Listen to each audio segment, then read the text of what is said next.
What is up, everybody? I'm Bladen Kirk, joined as always by my two favorite co-hosts of all time in Matthew Sponauer and Theo Ash, and together we are Stay Hot. The NFL is crazier than ever this season, and we're going to break it all down for you the only way we know how. With detailed analysis, wild takes, amazing guests, and ridiculous banter. Stay Hot is available wherever you listen to your podcast and on YouTube every single week. Subscribe today.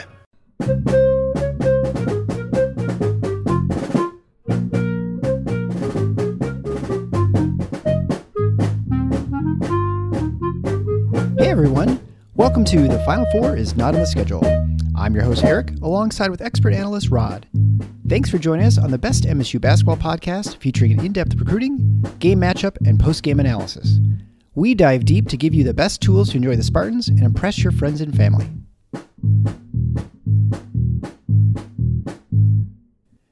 Hey everybody, it's Eric alongside Rod. We're here for another Big Ten preview show. We're going to be talking about the Northwestern Wildcats, which come in on Rad's list at number 12. But before we start, I wanted to do a brief shout out to those of you who have decided to financially support the show. If you're interested in doing that, we really appreciate it. Obviously helps with our production and the promotion of the show. You can visit that at tffinots.com/support. There you can do a one-time gift, or you could certainly join a link to Patreon and become a monthly supporter of the show. We have a couple of new Patreon supporters. I just want to go through those. On the Draymond Green level, if we have Dan Rankin, Adam Walzak, Doug Robinson, and James Benton, and also a new Cleves supporter, Chad Hickey. Also like to brief shout out to a one-time gift from Gregory Brown, who actually used check and snail mail, so that is possible too if you're so inclined. But Rod, we're going to talk about the Northwestern Wildcats, the team that made the tournament in, I think it was 2016 to 2017. It was that season, 16, 17. Huge, yeah. It was a huge story. Of course, they'd never made the NCAA tournament before. And since then, I think we kind of expected them to maintain a level where they're kind of hovering around that, not certainly dominating the Big Ten, but one where they're perennially questionable whether they're going to make it in or not. And they really have underperformed in many ways the last couple of years. And Chris Collins seems like a very competent coach. It's obviously a very difficult place to win, as evidence of the fact they've been to the NCAA tournament just once. And last season, they're coming off 15-16, so a losing season. They were 7-13 in the Big Ten. They ranked 87th in KenPom, 101st on offense, 73rd on defense. They're really good at limiting turnovers. They're 8th in the country, but outside of that, they really didn't do much well. And I feel like in the past, they were a good shooting team outside, for threes. That was sort of like their trademark under the Carmody era. That was sort of how they stayed in games. Back then, yes. Down and hitting threes. Since then, obviously, it's changed with Chris Collins. But I've never felt them as a poor shooting team. But last year, they were not very good. They were sub 250 in both offensive rebounding and two-point shooting. Defense is a little better with a team rebounding defense of 67. Good two-point defense of 96. But again, it was not a very good year. They ended up, got off to a 1-5 start, ended up at the bottom of the Big Ten again, and have just not seemed to be able to get any traction. And they're going to face, as we'll talk about in just a minute, sort of what a lot of these teams, especially at the bottom of the Big Ten, are having is trouble just keeping a team together to go into the next season to have some sort of base to work on. That's really it.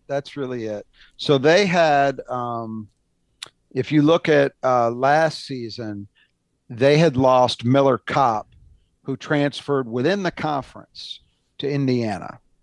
And Miller Kopp was not a superstar, but he was a solid Big Ten starter and a good player for them, actually better for them than he was for Indiana last season. He never really got on track with Indiana. But that was a loss. This year, as we'll talk about in a second, they lost one more starter and one key reserve as guys with eligibility who just decided to play their last year out somewhere else. In this case, both of them going to power programs in the ACC. And that's tough business to be able to win without being able to hold on to guys like that. Chris Collins, as you said, really had a dream season in 16 and 17. First time in program history they made the NCAA tournament. And so that alone is a pretty remarkable thing. But it felt at the time to me like that was the beginning of something, because he did exactly what you anticipate happens when you have a breakthrough season. He upgraded their recruiting, at least if you look at recruiting rankings. He's brought in, Pete Nance, who was the best player on last year's team, and Miller Kopp, who was arguably the best player on the team the 2 or 3 years prior to that.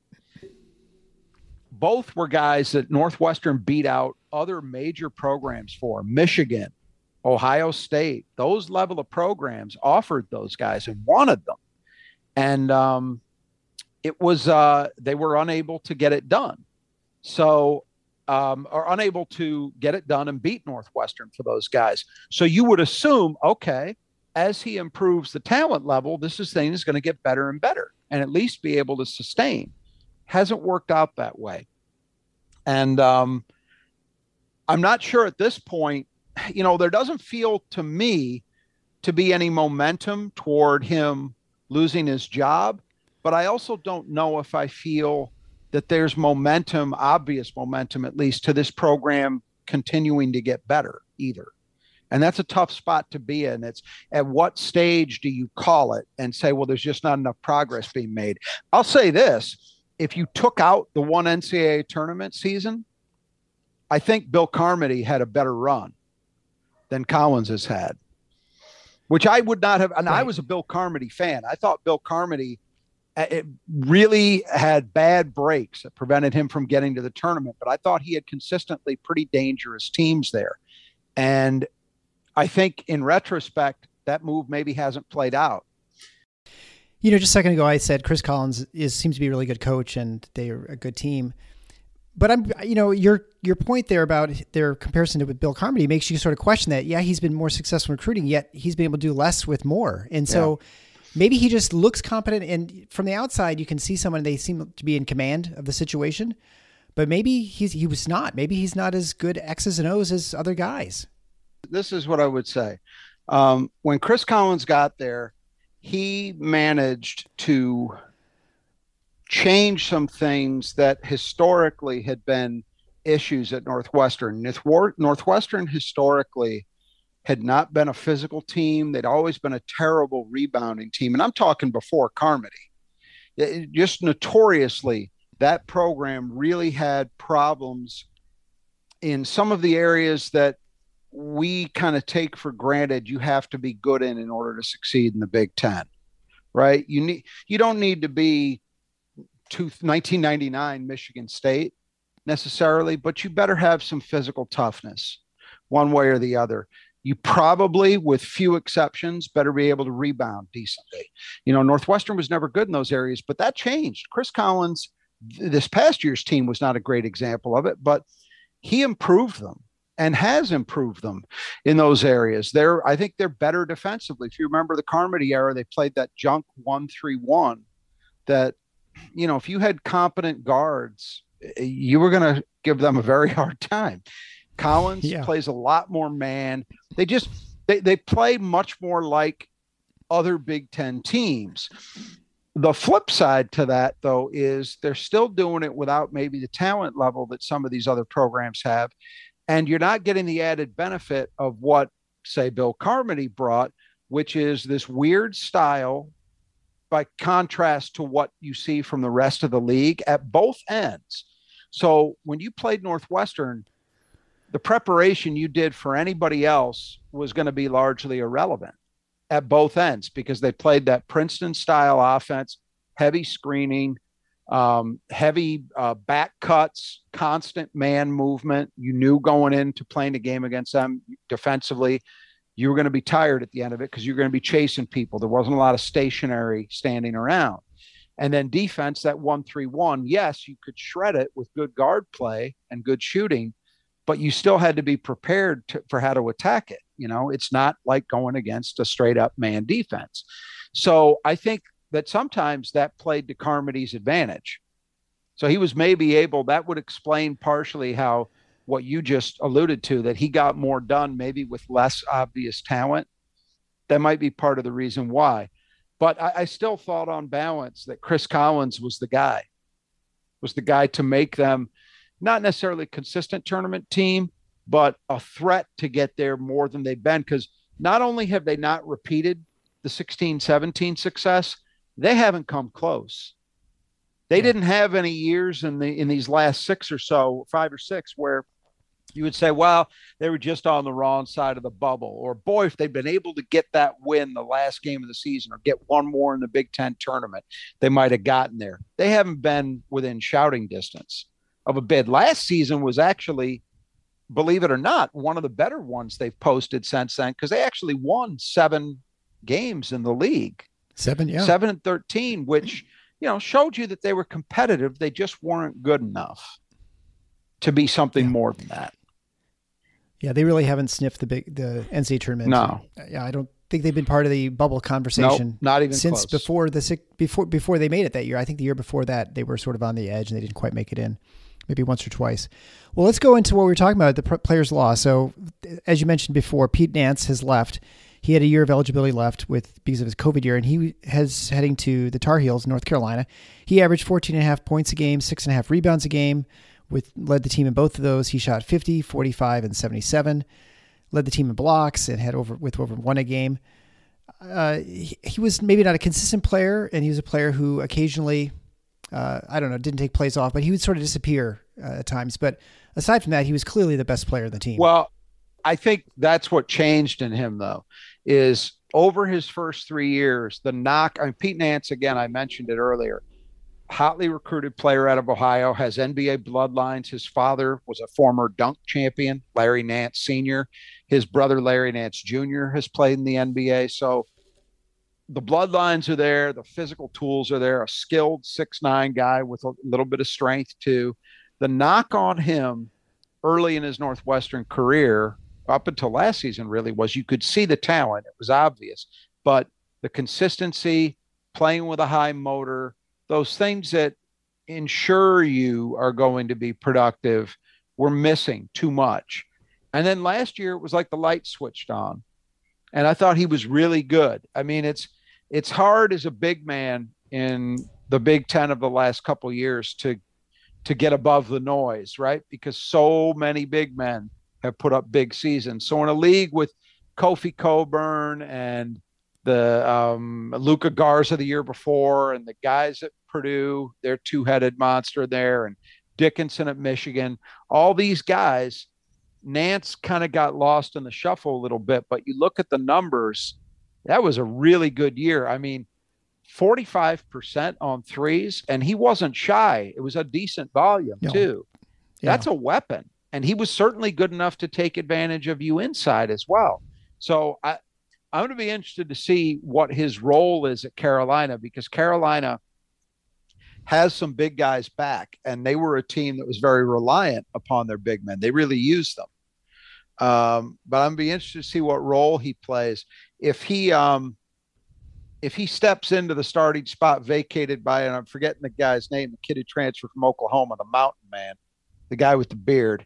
If he steps into his role, then there could be a lot of minutes there for Larry or for a Pete Nance, and he could get himself maybe a little more firmly on the NBA radar. I don't know. I have to believe that was part of the assessment, because he did actually, the bit you didn't mention, he declared for the NBA draft as well.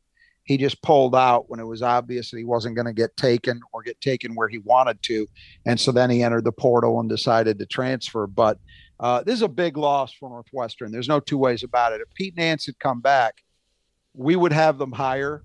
And you'd be talking about a guy we would be discussing as certainly having the potential to be a first-team all-conference player. He's that kind of talent. Right. And then I think surprised me a little bit. And then once he was announced to be transferring out of Northwestern, I think a number of Michigan State fans were looking to maybe pick him up, is Ryan Young. Yeah. He was a center. Can I stop you there for a second?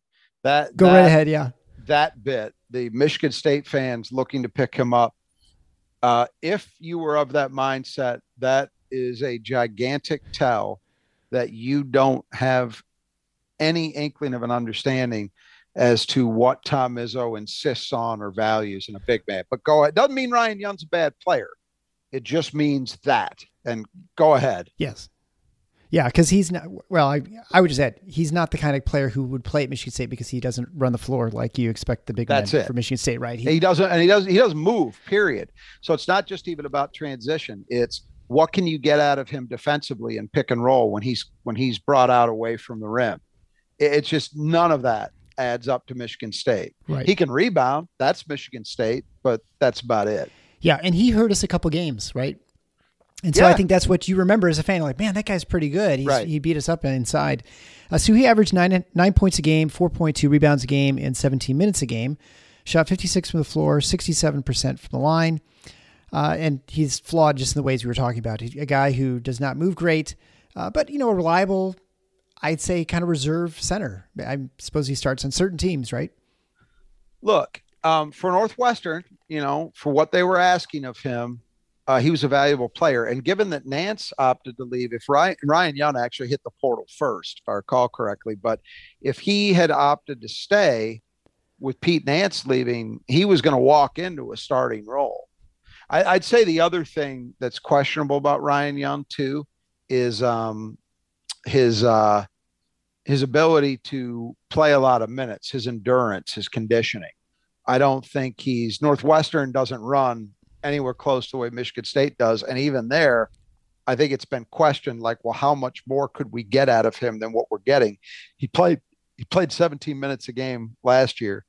And I think his high over his career is maybe 19 or 20. So just not that, but it's interesting. He opted to transfer to Duke, and he's not going to start there either. He'll be a reserve, but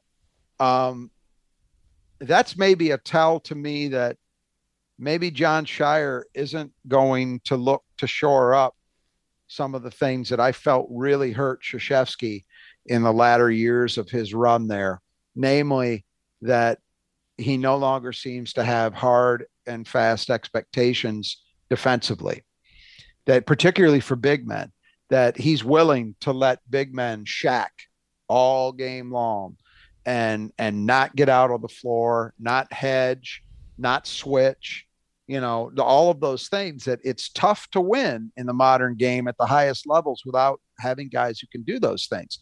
So the fact that Duke opted to take Ryan Young maybe tells me, okay, he's not going to change that up, at least not yet.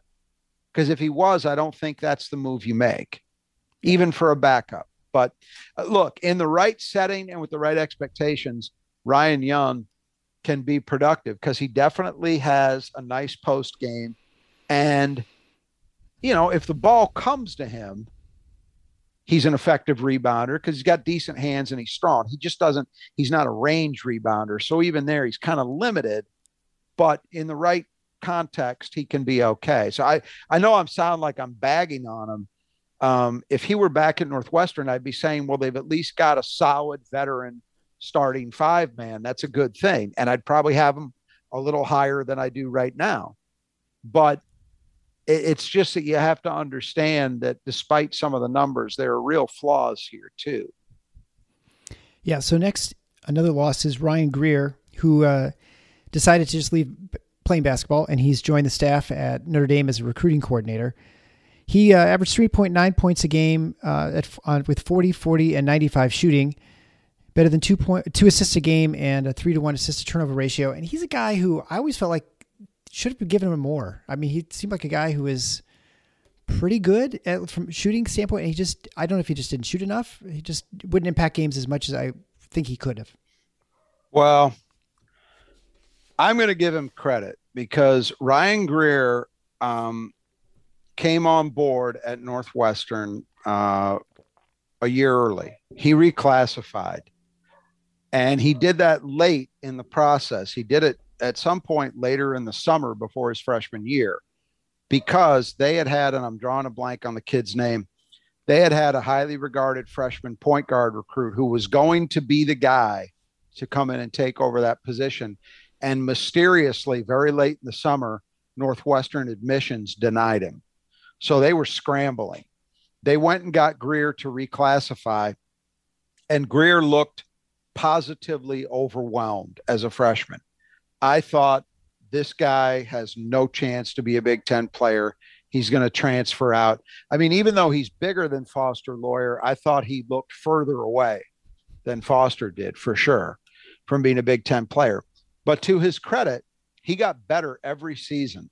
And you look at his numbers from last season, only 3.9 points a game, but 40, 40, 95 shooting. And he shot well the year before as well during the COVID year. Better than 2 assists per game while not playing a ton of minutes, and a 3-to-1 assist to turnover ratio. So he did all the things you would like from a backup point guard. When shots were there, he made them. He ran the offense efficiently and didn't beat his team. He didn't make mistakes. But again, as you said, opted to discontinue his playing career, which is unfortunate because they could use him on this team. They could use a backup point guard. They don't really have an obvious one. I think he could have played the same role he did the 2 years prior. Instead, he's going to be a recruiting coordinator at Notre Dame. So hats off to him, I guess, for knowing what his future is and moving down that path as soon as he could. Yeah, good for him. Next is Elijah Williams. He's a 6'7" power forward transfer from Farley Dickinson. He averaged 3.3 points a game and 2.1 rebounds per game in about 14 minutes off the bench. Yeah, he was brought in as another body, a guy who could give them another option, mostly in a reserve role, and that is in fact what happened. He was a native of Evanston, so he was coming home after playing most of his career at Fairleigh Dickinson. The numbers weren't spectacular. It doesn't represent a huge loss by any means. Some of these guys we're talking about, their significant losses, at least in a certain context. His really isn't. Right. Finally, it's Casey Simmons. He's a 6'6" wing who is a freshman from last year. He averaged 2.5 points a game on 41, 25, and 55 shooting in about 12 minutes a game. Started the season early and then was coming off the bench the remainder of the season and ended up transferring to Yale. Yeah, that's really interesting. I didn't get all the details, but I gathered he is the first transfer that Yale has accepted in a long, long time, which if you think about it, makes a great deal of sense because Ivies in general aren't in the business of taking transfers. And on top of that, they tend to run their athletic programs, while not exactly at the same level as the student body in general, a lot closer to that than at most other D1s. So it's a real rarity that you would see an Ivy League program take a transfer. I had forgotten. I need to get in touch with my Spartan Mag buddy, Toxic Avenger, because he has a son who plays for Yale, and ask him about Casey Simmons. On paper, that is a spectacular get for Yale because Casey Simmons was a very highly regarded recruit. You said he started 7 games early on last year. That's how highly Northwestern thought of him. But he just didn't play very well. And he kind of got passed up in the rotation by a Detroit area kid named Julian Roper, who we'll talk about in a minute a little bit more. So his role declined as the year went on. But you're still talking about a kid who had a future. And I can't imagine Collins was thrilled to lose him. But, going to Yale, obviously you're going from a truly great academic school to, I would guess, arguably one of the top 2 or 3 in America overall in Yale. So hard to believe that you could trade up from Northwestern, but he just did. And on top of that, he's going to a very, very good basketball program. I mean, Yale has been right there at the top of the Ivy with Princeton in recent years, and Harvard under Tommy Amaker too. But Yale has James Jones, I believe, is the head coach. And he's been very, very good for a long time. So Casey Simmons probably is going to get a chance to play in the NCAA tournament too. And maybe a better chance than he had in Northwestern. Probably so, We'll yeah. see. I would think that's be the case. Despite the fact that he's in a 1-bid league. Yeah, right. Now we'll go to the players that are returning this year. The best named player in the Big Ten, Boo Buie, 6'2" senior point guard. He averaged 14 points a game, led the team with more than 4 assists a game on 40, 34, and 80. Aggressive guy, assist to turnover ratio 2.5 to 1. And he's one who's, in certain games, he would really be a thorn in the side. Always consistently someone who could score and hurt you, could create, which I don't think many players in Northwestern really are creators, find their own offense. But he's a guy who could do that. Boo Buie, just to refresh people's memory, his older brother is a guy named Taylor Battle, who you may remember at Penn State from about, 11, 12 years ago. He was there during Draymond Green's era, that period. And I believe got Penn State to the tournament one year he was there. But Taylor Battle was a really good Big Ten guard. I was not convinced that Boo Buie would be the same, particularly as a point guard, because when I saw him early on at Northwestern, to me, what it seemed like was, okay, this is a guy who's really got troubles with shot selection, doesn't have the mindset you want a point guard to have. So how can this work? To his credit, he's been much, much better than I thought he would be. You know, for him to have a 2.5 to 1 assist to turnover ratio and still be dynamic, to average more than 4 assists per game, and play those minutes, he's turned into a quality guard. There's no question. As a shot maker, 34% from 3, that's just good enough to be a threat. It's just good enough to be on the positive side of things. So I can't criticize it too much. I would just say this. I would love to see what Boo Buie could do with maybe 25% better decision-making in terms of his shot selection. But, as it is, this Northwestern team is going to have to win based on its backcourt. And that backcourt, as I'll get to, is a big part of the reason why I have them 12th and not 13th or 14th. And a big part of that is Boo Buie, because I do think he's going to have a strong offensive year. And we know in college basketball, generally speaking, guards win. Sure. Yeah, I feel like in some ways, Buie was forced to create a little more offense for Northwestern because they struggled to score. And so maybe his shooting percentage actually should be better, but he's sort of, more called upon to do more than they had to. That's a valid defense of his shot selection, except that I think if you really watch him, what you see is not, oh, well, he had to take that shot because the clock was running and somebody had to. It's more, why did he take that shot? He had 15 seconds left on the clock and he chucked up a 25-footer. That's my opinion, at least, for watching 3 years of it. But that is a defense. Next, we'll go to Chase Audich, a 6'4" senior. He averaged 9.8 points a game on 34, 25, and 72 shooting. He was injured for part of the season, and he's a guy, my impression of him just generally is that he was maybe streaky. So there's sometimes he'd be really good, but most of the time, not a great shooter. He had a very bad year. And I think a lot of it, I'm ready to chalk up to being hurt early on. I don't know that he ever got totally straight. Because if you look at his numbers from the year prior, they were much better. He's another guy that will take really strange shots at times. But the year before, he hit a lot more of them.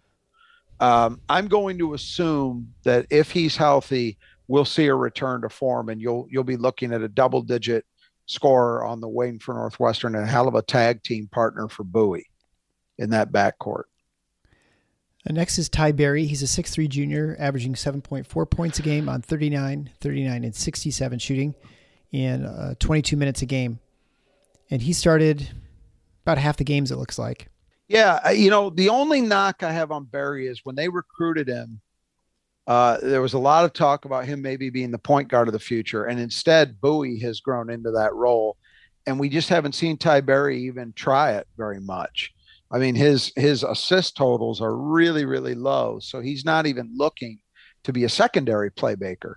I think on this team, he may have to be the backup point guard out of a lack of other realistic options. But I also expect Boo Buie's probably going to play about 35 minutes a night, so it won't be much. The thing you like about Berry is his shooting. He's proven to be a really, really good deep shooter, 39% from 3. He was good the year before. So he's going to be a guy that is either going to be a key player as a starter on the wing or will be a very key reserve in the backcourt, one or the other. But he's going to play a lot of minutes, and he'll be important. And if he shoots the way he did last season, that's going to be a big help to this offense because they're going to need scoring punch from all of these guards. Yeah, losing Nance is definitely going to have to find scoring elsewhere. Next is Julian Roper. He's a 6'5" sophomore from Detroit. He averaged 4 points a game and 3.4 rebounds a game in about 20 minutes. He started about half the season as well. He shot 34, 35, and 72 for the year.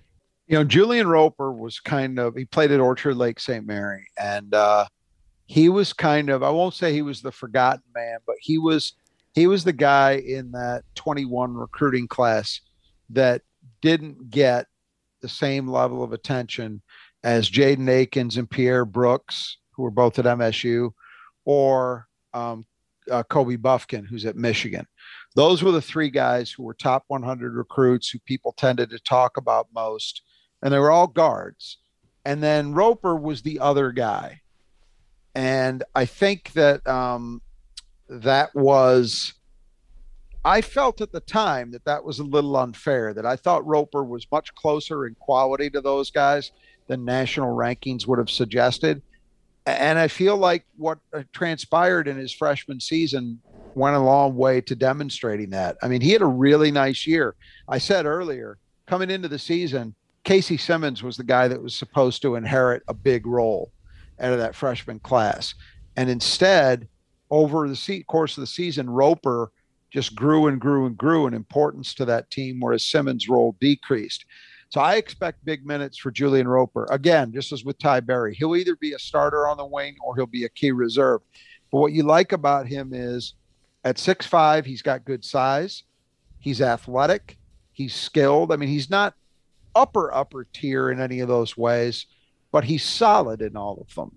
And so you put all that together, that's something that Northwestern doesn't always have in their lineup. And so I think he's got a chance to be really, really good starting this season. I also think he's a guy who can help them defensively, because I think he's got the athletic ability and the attitude to probably be a pretty good perimeter defender.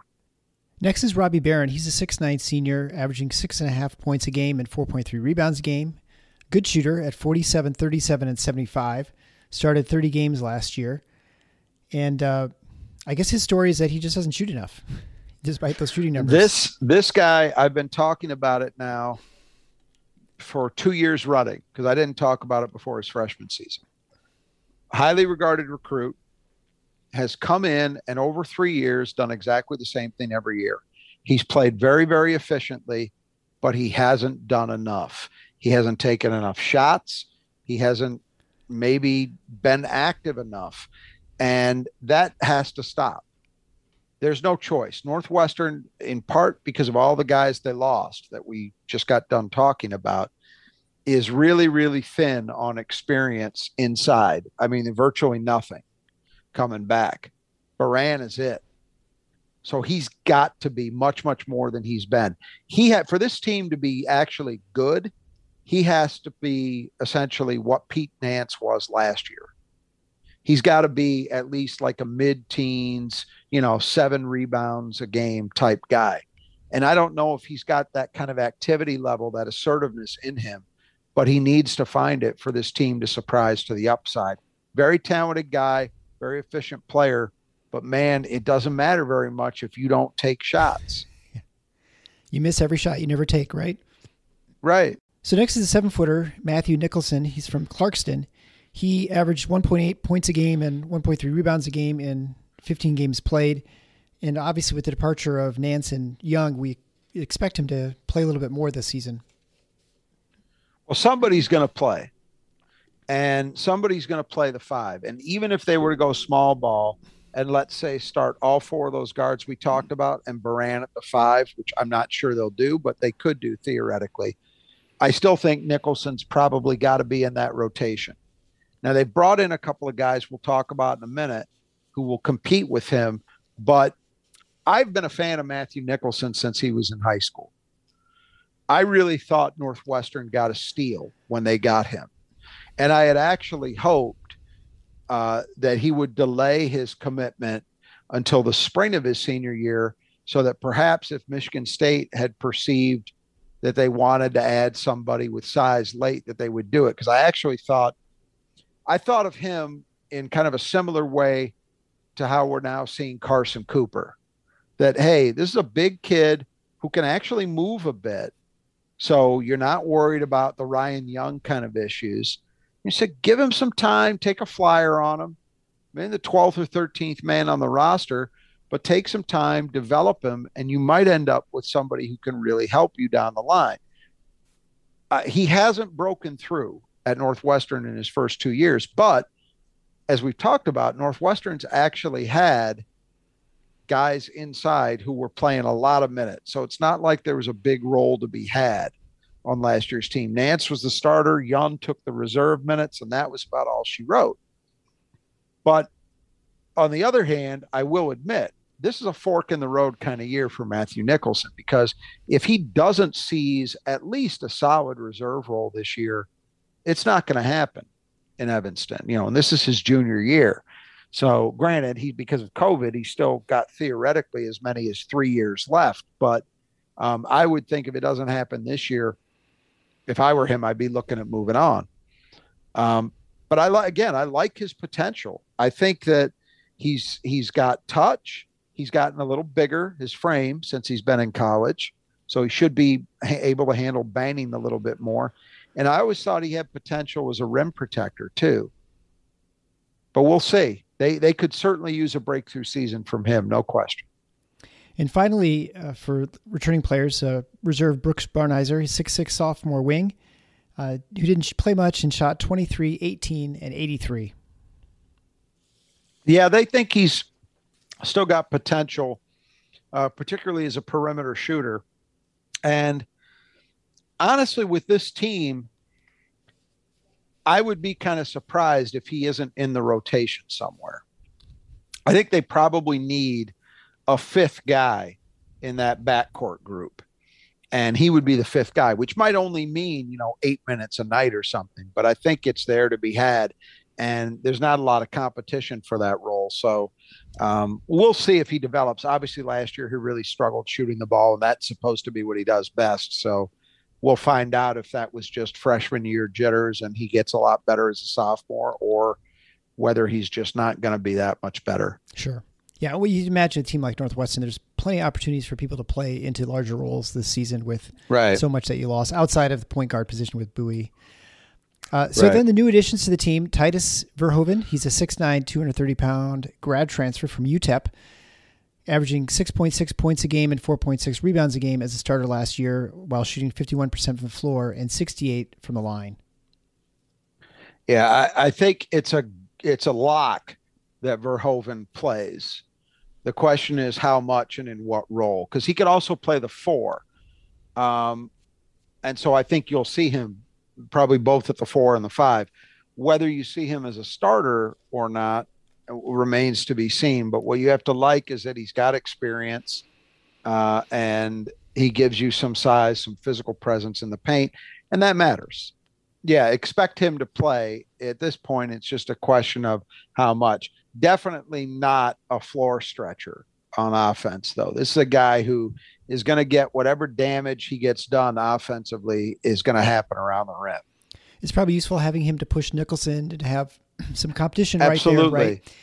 And do you think when it comes, we always talk about transfers from, now I guess UTEP you'd consider it's sort of a step up, right?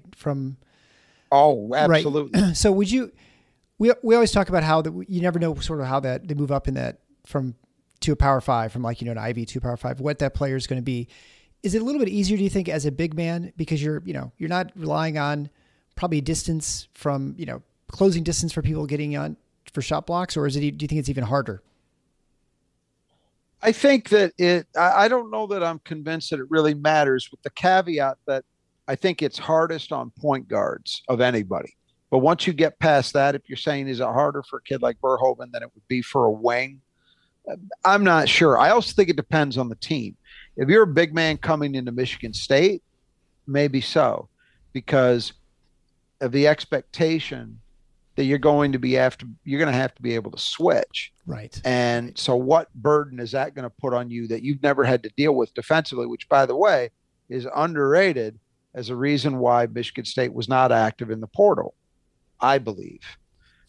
Is it's not just, this guy puts up raw numbers or this guy looks good in a uniform. Okay. It's a little more subtle than that. So what Chris Collins demands of his bigs, I don't know that I would say it's a tremendous amount. But I just think the bigger deal for anybody, regardless of position, that's transferring up is it's really hard to even maintain your level of production, never mind improve on it, when you're taking that kind of step up in quality of competition, because the teams are better coached generally. There could be individual exceptions for that, but generally they're better coached because they've got more resources to throw at development and strategy and practices and scouting and all of that. And so your opponents in the Big Ten generally are going to be better prepared. They're also more athletic. So the shot window you have is smaller, They're bigger and stronger, particularly the Big Ten in the last few years. A kid like Verhoeven is going to be going up against some size in the post that he's probably never seen. Right. Yeah. Or rarely seen. And it's going to be attached to probably a better overall quote unquote talent level too. So it's going to be challenging, but look, Northwestern needed bodies. There's no doubt about that. And you feel good if you're a Northwestern fan that you at least have Verhoeven as an option. Next, it's Nick Martinelli. He's a 6'7", 200-pound forward from Chicago. He's originally committed to Elon, but because of a coaching change, he ended up in Evanston. Yeah, and I believe Elon's, if I remember correctly, I think Elon's head coach resigned to join John Shire's staff at Duke. Oh. So it was interesting that Martinelli ended up at another Duke guy's program. But right. He is a suburban Chicago kid, and I believe his brother was a walk-on at Northwestern a couple of years ago. So it made sense. Look, I don't know what to expect here. They think he's got some versatility offensively. They think he could shoot from range, and he is 6'7". But the question marks primarily revolve around his athleticism or lack thereof.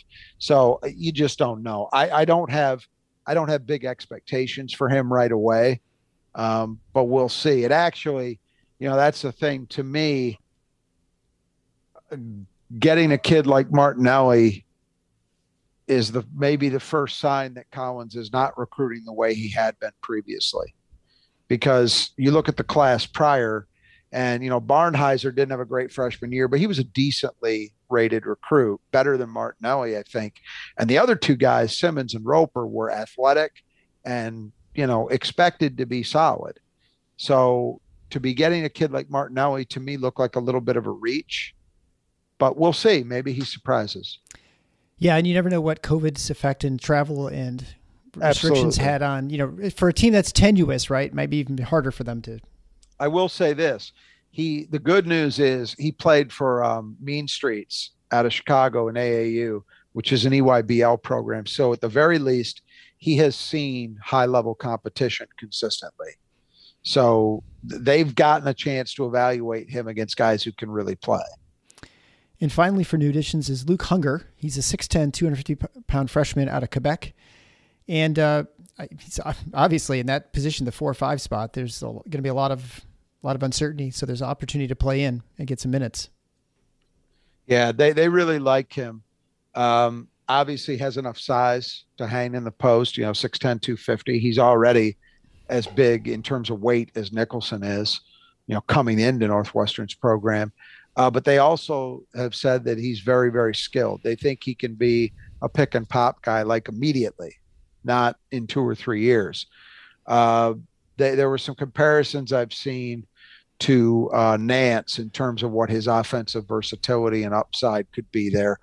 Look, on a team that clearly has massive, massive opening inside, you would be foolish to rule him out. So that's why I said it's kind of a fork in the road season, in my opinion, for Matthew Nicholson, because if he gets beaten out by Hunger, Verhoeven's going to play some just because he's a veteran. That might mean Nicholson's on the outside looking in for a role.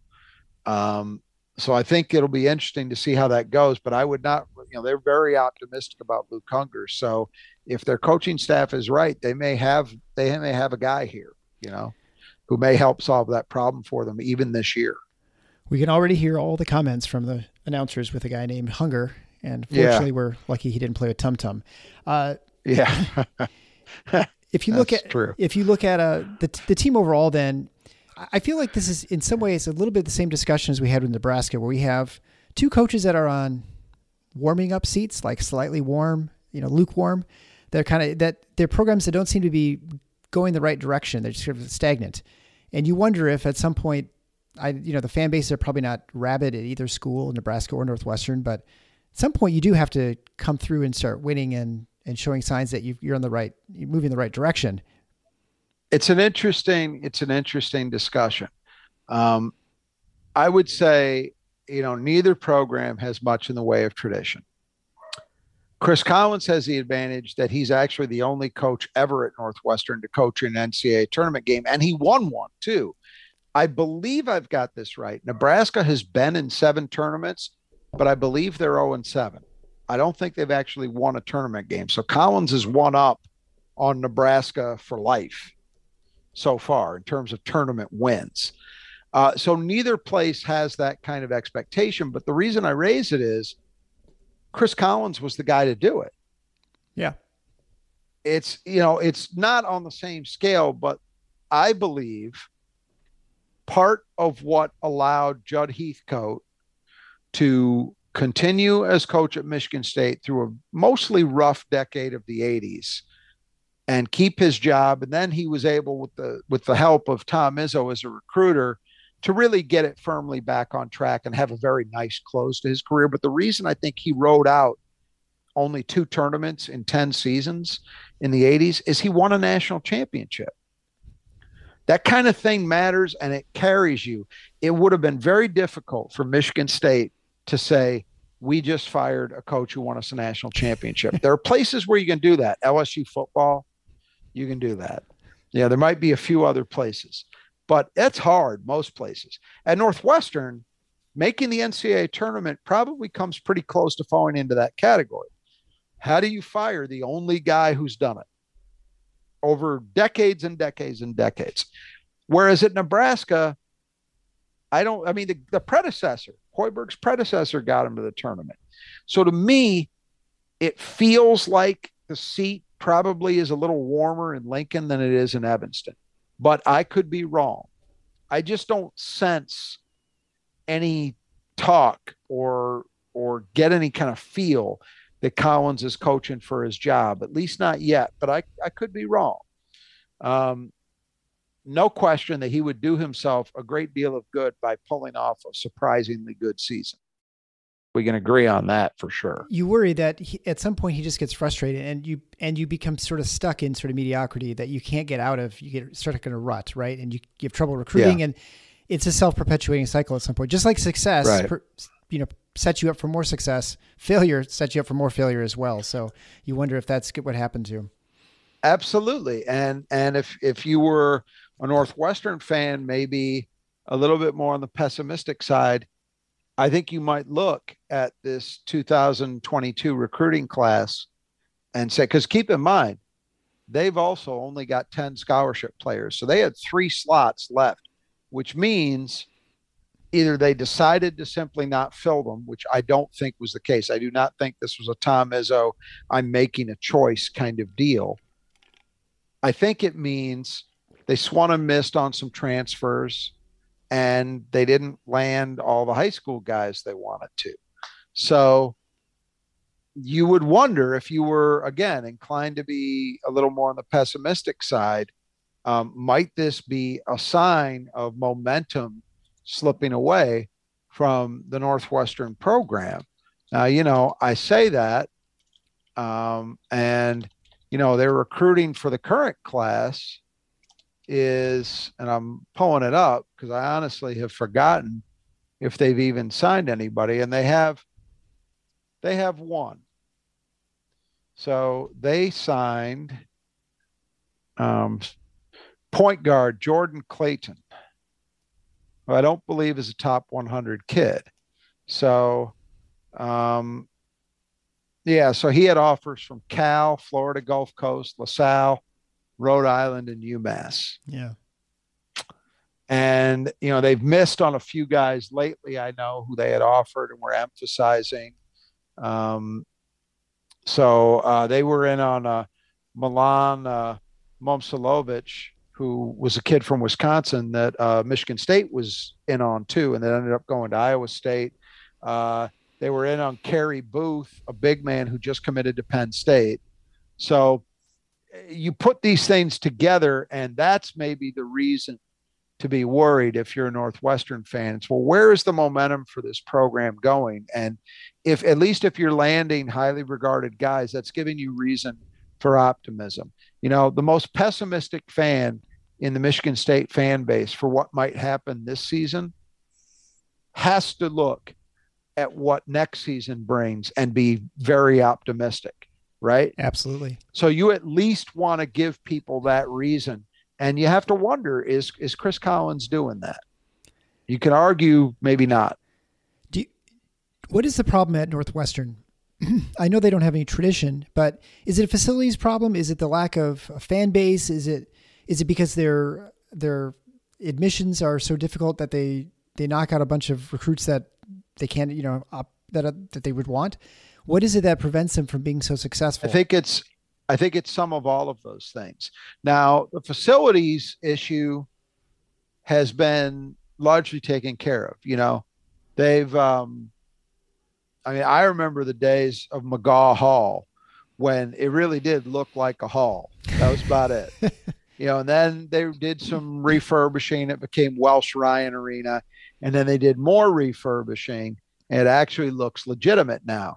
And they've sunk a fair amount of money into their athletic program in recent years. I mean, some of our listeners, I'm sure, have seen photos of their football practice facility, for example. And I believe that their basketball facilities have been upgraded as well. So I don't think let's put it this way. I don't think they've got the worst facilities in the Big Ten by a long shot. I think Rutgers, I think you could certainly argue Minnesota have worse facilities or bigger facilities issues than Northwestern has at the moment. So that's been an issue in the past. I'm not sure it is now. I think tradition is tough because that bleeds into a lot of other things. On paper, you would look at it and say, well, gosh, you're located in an area of the country where over the long haul, maybe not in the last few seasons, but over the long run, Chicagoland is about as good as it gets for producing basketball talent. Yet they have secured scarcely any. The one guy I can think of off the top of my head who was a Chicagoland kid who came there and really delivered was Vic Law. And other than that, not a lot. A big part of that, I think, is that Northwestern is not necessarily seen as a place where you go to win. Yeah. Or even compete. So that's part of it. Those years of building up. Then it's just the sheer competition, the number of schools that recruit that area. So if you can't recruit that home turf successfully, you got to go further afield. But you're Northwestern. You don't have a name. It's one thing for Michigan State to decide, well, we're going to go into Texas or we're going to go into Georgia/South Carolina and compete on these kids because we think we can get them. And then you do because you're Michigan State. Northwestern can't do that as easily. So they're stuck oftentimes. Well, other than a few exceptions in Collins' tenure, they're usually stuck getting second-tier kids from other Big Ten states or even going further afield. A kid like Bryant McIntosh, who was a really good player for them, point guard of that tournament team, and by the way, is an assistant coach this year on their staff. He was like a second or even third-tier recruit out of Indiana. He just wasn't a guy who was remotely in consideration for a scholarship offer from IU or Purdue or even Notre Dame. So Northwestern's able to get him and they get lucky, I think Julian Roper is an example of that. Really good player, but neither Michigan nor Michigan State were involved in that mix. So they were able to get him. So you have to be able to do some of that, but that's tough. That's tough to do consistently enough to succeed. Then you add in the academics, and that's real. I mean, Northwestern really does have a different standard than the rest of the Big Ten, as I understand it, in terms of what their athletes have to go through in the admissions process. Now, again, don't read that for me as me suggesting that a Northwestern basketball player has to get into school in the same fashion as a standard issue Northwestern student. I'm not saying there aren't allowances made, but it's not to the extent of other Big Ten programs. Never mind, an SEC school or something like that. The Big Ten at least actually cares somewhat about those things. But Northwestern really does care. That's not a joke. My understanding is it's Northwestern and Stanford among Power 5 schools that legitimately walk the walk and talk the talk in terms of how they handle the impact of academics on admission decisions for their even for their revenue sports. So all of those things, I don't think it's any one thing. I think it's all of those things combined, and the fact that, let's be honest, they play in a very, very, very difficult league, in a very deep league, year in, year out. Yeah. That doesn't make it easier, but it's also not an excuse for one tournament appearance in, however many decades of play. It is somewhat remarkable that you can sometimes build tradition too. You look at Northwestern football. They were, I don't think they hardly ever won more than 2 or 3 Big Ten games for decades. And then they turned around, right? And with Gary, and I can't think of his multiple head coaches. And now with Pat Fitzgerald, multiple right? head coaches. And the same goes for Wisconsin, both in basketball and football. They were not a tradition until Alvarez came in. Which is what should give you at least some hope for the future, whether it's Chris Collins or somebody else, if you're a Northwestern fan, because you're absolutely right. It is so much harder to turn around a football program just because you need so many more guys. And yet it was done at Northwestern. Gary Barnett comes out of nowhere and erases decades of futility and takes them to a Rose Bowl. And then they had the guy, Randy Walker, came from Miami of Ohio, who succeeded him and had some success. And then, for the last, how long's Pat Fitzgerald been there? A long time now. It's over a decade, I think. And he's not, Northwestern has down years occasionally, but they are clearly right now, you would say Northwestern football is far from the worst program in the Big Ten, and at least in a category where you can't overlook them and dismiss them out of hand in any given year. And sometimes they will rise up and do something like win a division. Yeah. And so you have to say as a Northwestern fan, well, why can't we find a path in basketball? And I don't have a good answer to that, because the right guy, I think, could do it. Because really, you need, not that it would have worked out, but you look at a situation like Max Christie. Max Christie was a ball boy for the Northwestern program when he was a kid. Mm-hmm. His mother played at Northwestern. That's the kind of recruit that if you're Chris Collins, you have to find a way.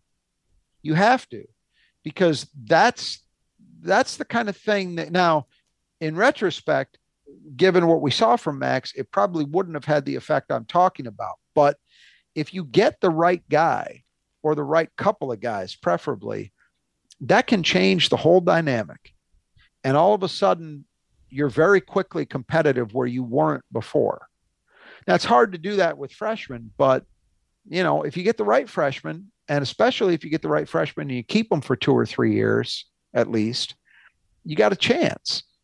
But as we've seen, it's proven to be really, really hard, for whatever reason, to figure it out at Northwestern. And to me, this does not look like a year where they figured it out. Right. So you have them as 12th. So obviously you see huge deficiencies. We talked about a lot of those. And overall, they're not only are they lacking some spots, but they're lacking players too, right? They don't have much depth, and so you could really see them be completely devastated if they had a key injury somewhere like Bowie or something. 100%. They have to keep everybody healthy, because as I see it, 10 scholarship players, and I'm going to guess that realistically, you're probably talking about more like an 8-man rotation in reality. That's what I would expect, which is okay. Lots of teams pull that off. Everybody doesn't play the way Michigan State does, so you can pull that off, but boy, they can't afford getting anybody hurt. And if Bowie in particular got hurt,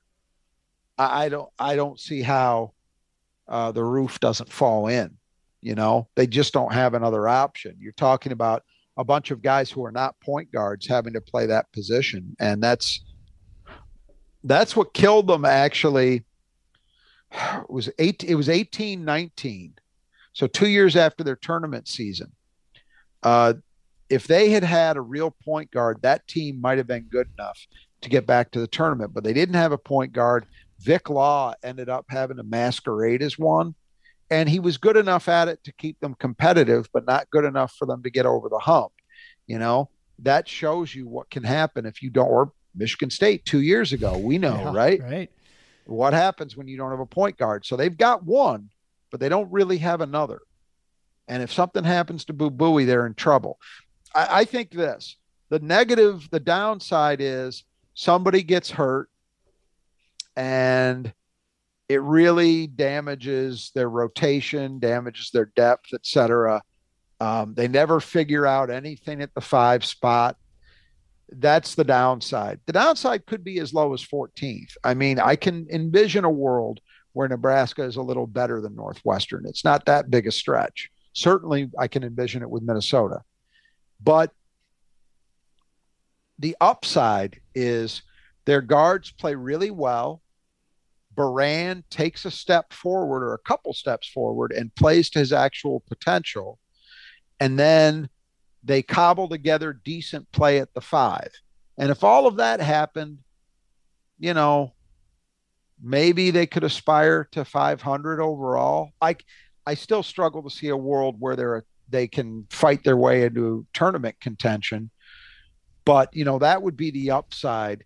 The reason I picked them where I have and not lower is, truthfully, it's down to the guard play, because Nebraska, in both Nebraska and Minnesota's cases, they have more reason for optimism at other spots inside.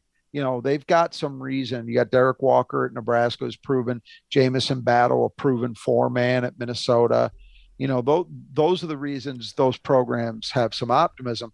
But what they don't have is proven play at the guard, particularly on the ball. They both got real question marks there. And Northwestern doesn't. If Northwestern stays healthy, that's a pretty decent guard group, in my opinion, particularly with Buie. And guards win. Bet on guards in college basketball. And so that's why I have Northwestern with a slight edge. But if it goes another way, it won't be shocking. I'm just covering myself. Right. Yeah, I get it. You're hedging. But I think in this year, you absolutely have to. And I guess the one thing you can say for optimism for Northwestern fans, they had to hold out some hope.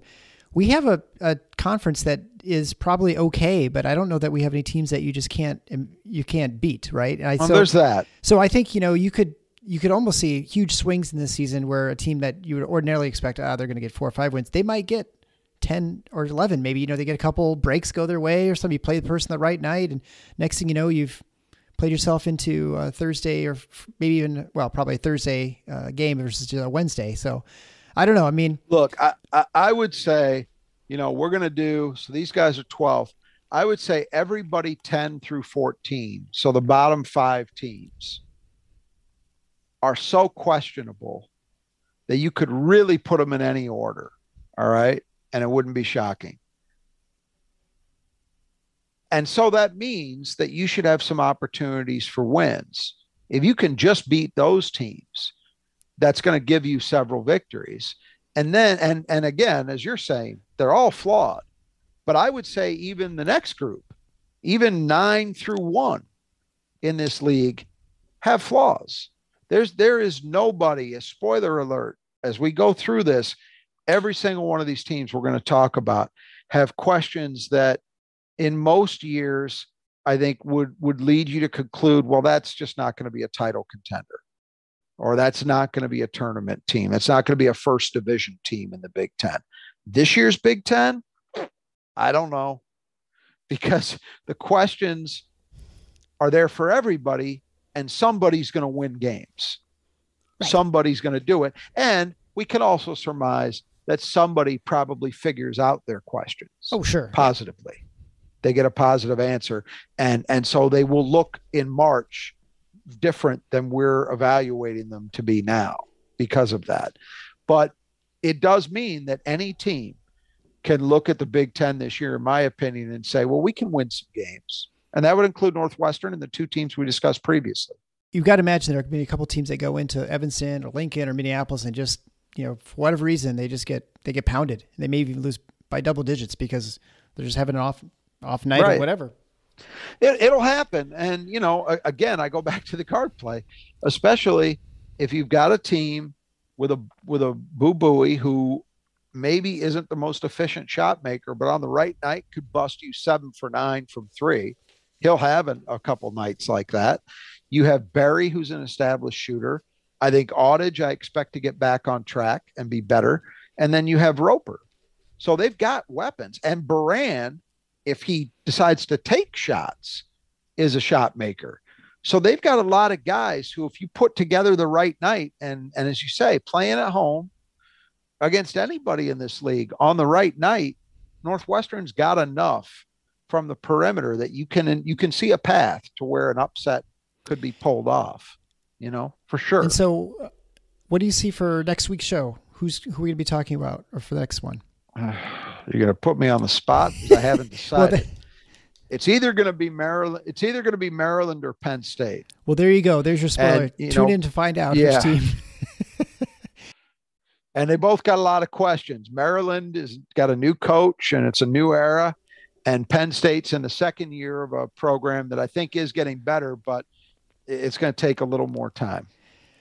Well, make sure you turn in to find out which team that is. We're going to also, I'd like to remind you that we do have the opportunity to predict against Rod and try and have a better prediction of what the standings will be for the Big Ten.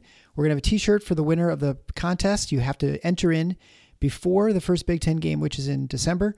You can access that by going to tffinots@gmail.com and just send us your 1 through 14. As the tiebreaker, we're going to have how many points Michigan State scores against Michigan this season.